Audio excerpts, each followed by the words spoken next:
মই বহুত দিন গুৱাহাটী চিকিৎসা মহাবিদ্যালয়ত অহা নাছিলোঁ।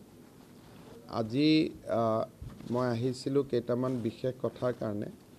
এটা হ'ল যে আমাৰ MMC হস্পিটালখন 1 তাৰিখৰ পৰা বন্ধ হৈ যাব। তাৰ স্থানত আমাৰ নতুনকৈ দ্বিতীয় যিখন গুৱাহাটীৰ মেডিকেল কলেজ নিৰ্মাণৰ কাম সেইটো আৰম্ভ হ'ব। তাৰ পৰিপ্ৰেক্ষিতত আমি যাতে MMCৰ পেচেণ্টখিনিক একমডেট কৰিব পাৰোঁ, তাৰ কাৰণে আমি এটা সিদ্ধান্ত ল'লোঁ যে পাণ্ডু FRUখন আৰু ধীৰেণপাৰা হস্পিটালখন 1 জানুৱাৰীৰ পৰা GMCHৰ পৰাই চলোৱা হ'ব, যাতে MMCৰ ডক্টৰখিনি বহি থাকিব নালাগে, তেওঁলোকে যাতে 1 তাৰিখৰ পৰাই এই দুইখন হস্পিটালত কাম কৰিব পাৰে। এইটো হ'ল নাম্বাৰ 1। নাম্বাৰ 2, আজি কিছুদিনৰ পৰা মই এটা কমপ্লেইন পাই আছোঁ, সঁচা মিছা নাজানো। আমাৰ GMCHৰ কিছুমান ডক্টৰে ডিউটি আৱাৰ্ছৰ সময়তো নাৰ্ছিং হোমত গৈ আছে।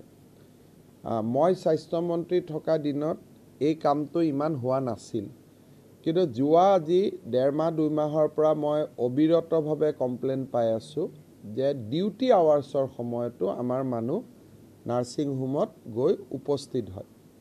মই নাৰ্ছিং হোমৰ মালিকৰ লগতো কথা পাতিম আৰু মেডিকেল কলেজৰ অধ্যক্ষকো মই আজি ক'লোঁ যে আপুনি অহাকালি ডক্টৰখিনিৰ লগত কথা পাতি আপোনালোকে এইটো জনাই দিব যে ডিউটি আৱাৰ্ছৰ সময়ত মই যাতে কাকো নাৰ্ছিং হোমত নেদেখোঁ, তেওঁলোকে যাতে মেডিকেল কলেজত নিজৰ ডিউটি কৰে। দ্বিতীয়তে, 2-এজন ডক্টৰে আগত দেৰিকৈ নাহিছিল, সময়ত আহিছিল, কেইটামান দিনৰ পৰা দেৰিকৈ অহা আৰম্ভ কৰিছে, সোনকালে যোৱা আৰম্ভ কৰিছে।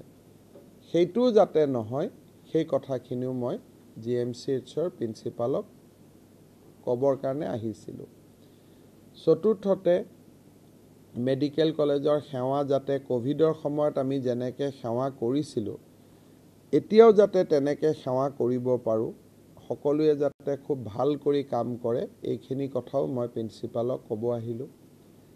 ফেব্ৰুৱাৰী মাহৰ পৰা আমাৰ মেডিকেল কলেজখনৰ নতুন ছুপাৰ স্পেচিয়েলিটি ব্লকটো আৰম্ভ হ'ব, তাৰ বিষয়েও আমি আলাপ আলোচনা কৰিলোঁ।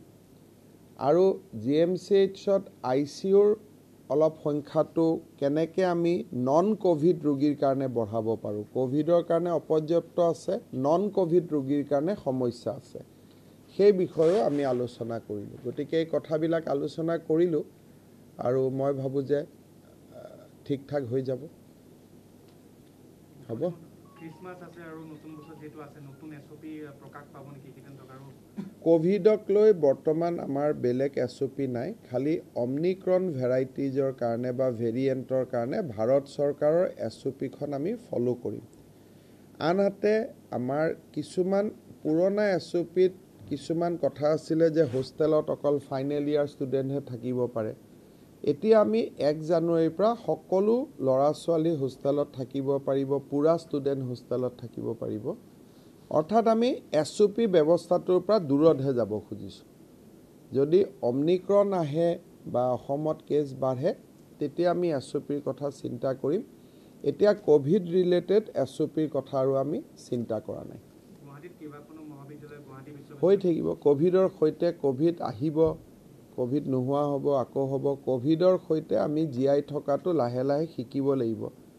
নহ'লে আজি কলেজ বন্ধ হ'ব, কালি স্কুল হ'ব, কালি মেট্ৰিক পাতিব নোৱাৰিম, কালি হাই ছেকেণ্ডেৰী পাতিব নোৱাৰিম। গতিকে যিহেতু ডেট নাই, সেইকাৰণে বাকী বেমাৰটো হ'লে চিকিৎসা হ'ব, চলি থাকিব। কিন্তু যদি অমনিক্ৰন ভেৰাইটি আহে বা এনেকুৱা কোনোবা ভেৰিয়েণ্ট আহে যাৰ কাৰণে মৃত্যুৰ দৰ বাঢ়িব, তেতিয়া আমি সাৱধান হ'ম। কিন্তু আজিৰ মুহূৰ্তত আমি ক'ভিডক লৈ ভয় বা শংকিত নহৈ সাৱধানতা অৱলম্বন কৰি থকাটোৱে ভাল।